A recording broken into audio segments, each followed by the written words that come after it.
lucky Chanti and the beautiful Rashmi.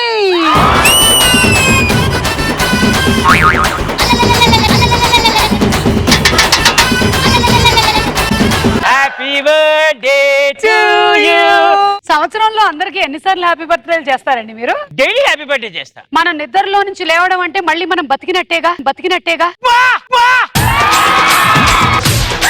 Prepare అవుతున్నావు కదా పెళ్ళైన తర్వాత ఏం చేయాలా అని.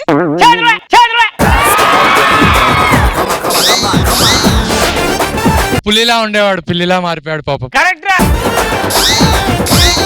ఏమంటివి జాతిన బొమ్మన సూత సుత్తనకు నిలువ అర్హత లేదందువా. జాతి బొమ్మని సుత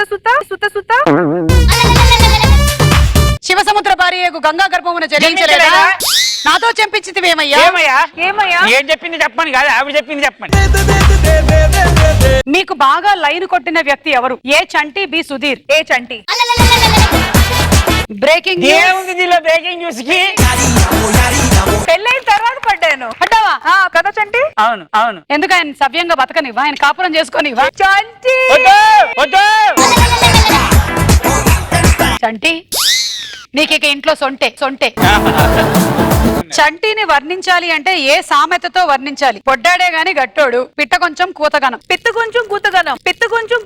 పిత్త కొంచెం కాదు, నిన్ను తగలయ్యా. పెళ్లి చేసుకున్న తర్వాత తెలుసుకున్న నిజం ఏమిటి? ఇదేదో మంచి టాపిక్. అందరూ అడుగుతున్నారు అని పెళ్లి చేసుకోకూడదు. పెళ్లి అవ్వకపోతేనే లైఫ్ బాగుంటుంది. అబ్బా ఎవడ్రా క్వశ్చన్లు రాసిందరే? ఆన్సర్లు కరెక్ట్ అయినట్టయితే దీని మీద టంగ్ అని ఒకటి కొడతారు అంతే. Sudheer waste fellow. నీది చాలా చిన్న వయసు. రోజా గారు గ్లామర్ గా ఉండరు. నీకన్నా రష్మి పొడుగ్గా ఉంటుంది.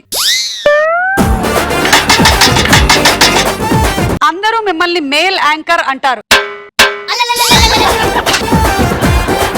మనము రీక్రియేట్ చేయబోతున్నాము ఆ మూమెంట్ ని. కమల్ హాసన్ గారు ఎస్పి శైలజ గారికి మధ్యలో జరిగినటువంటి ఆ సంఘటనని. సినిమా పేరు సాగర సంగమం. శైలజ ఏంట్రా ఏం చేస్తున్నావు? దాన్ని అలా చేయకూడదు. ఎలా చేయాలి మరి?